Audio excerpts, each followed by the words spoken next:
নমস্কার বন্ধুরা, take video চ্যানেলের একটি নতুন ভিডিওতে আপনাদেরকে স্বাগত জানাই। আজ আমি একটি China made wireless Bluetooth neckband headset repair করে দেখাবো। তবে চলুন দেরি না করে ভিডিওটি শুরু করা যাক।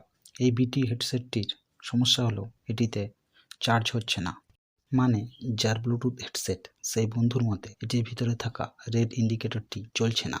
শুধু ব্লুটুথ হেডসেট নয়, যে কোনো জিনিস রিপেয়ারের প্রথম ও প্রধান গুরুত্বপূর্ণ স্টেজ হলো এটিকে বাইরে থেকে ভালোভাবে পর্যবেক্ষণ করা। মূলত দেখা গেছে প্রায় 50% ক্ষেত্রেই কিভাবে রিপেয়ারিং করতে হবে ও কোন জিনিসটি রিপেয়ারিং করতে হবে তার একটি সম্যক ধারণা এখান থেকেই উঠে আসে এবং সেটটি সহজেই রিপেয়ার করে ফেলা যায়।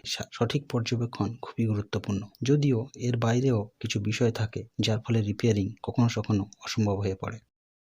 এখন বিটি হেডসেটটি পর্যবেক্ষণ করতে গিয়ে আমরা দেখলাম এর চার্জিং পোর্টটি জং অর্থাৎ মরিচে এসে গেছে।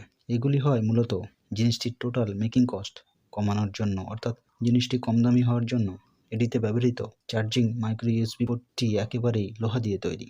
এর স্টিল কোটিং একেবারেই নেই। যতদিন নতুন ছিল চকচকে ছিল, কোনো সমস্যা হয়নি। এখন জলীয় আবহাওয়ার কারণে বা সময়ের কারণে এটিতে জং এসে গেছে। চেক করে দেখলাম এটিতে চার্জিং জ্যাকটি ইনসার্টই করা যাচ্ছে না, যার ফলে এটি বেশ কিছুদিন ধরেই বন্ধুর বাড়িতেই পড়েছিল। বিটি হেডসেটটি খুলে প্রথমে এর মাইক্রো ইউএসবি সকেটটি ভালোভাবে মরিচা পরিষ্কার করে নেব। এরপর সকেটটিতে চার্জিং জ্যাক লাগিয়ে চেক করে নিলাম বিটি সার্কিটটিতে +5 ভোল্ট ইন হচ্ছে কিনা। হ্যাঁ, সার্কিটটিতে +5 ভোল্ট বর্তমান পাওয়া গেছে। তার মানে মাইক্রো ইউএসবি সকেটটি না চেঞ্জ করলেও হবে। এখানে দেখা গেছে সার্কিটটিতে একটি মাইক্রো এসডি কার্ড স্লটও আছে। তার মানে ব্লুটুথ ছাড়াও এটিতে মাইক্রো এসডি কার্ড দিয়ে মিউজিক প্লে করা যাবে। এটি একটি ভালো ফিচার্স বটে। এবার ব্যাটারিটির ভোল্টেজটি মেপে দেখব। ব্যাটারিটির ভোল্টেজ মেপে দেখলাম 0 ভোল্ট শো করছে মাল্টিমিটারে, অর্থাৎ ব্যাটারিটি এখন ডেড কন্ডিশনে আছে এবং এই কারণেই এটিতে চার্জ নিচ্ছে না। এটি সম্ভবত সেটটি অনেকদিন ধরে ফেলে রাখার জন্যই হয়েছে।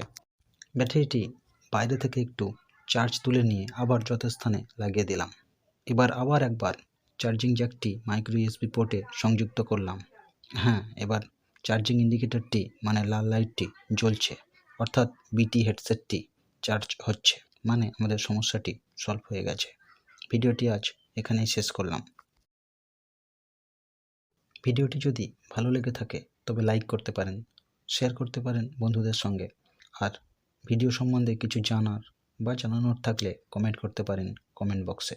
আর ভিডিওটি অপছন্দ হলে ডিসলাইক বাটনটি তো রয়েছে।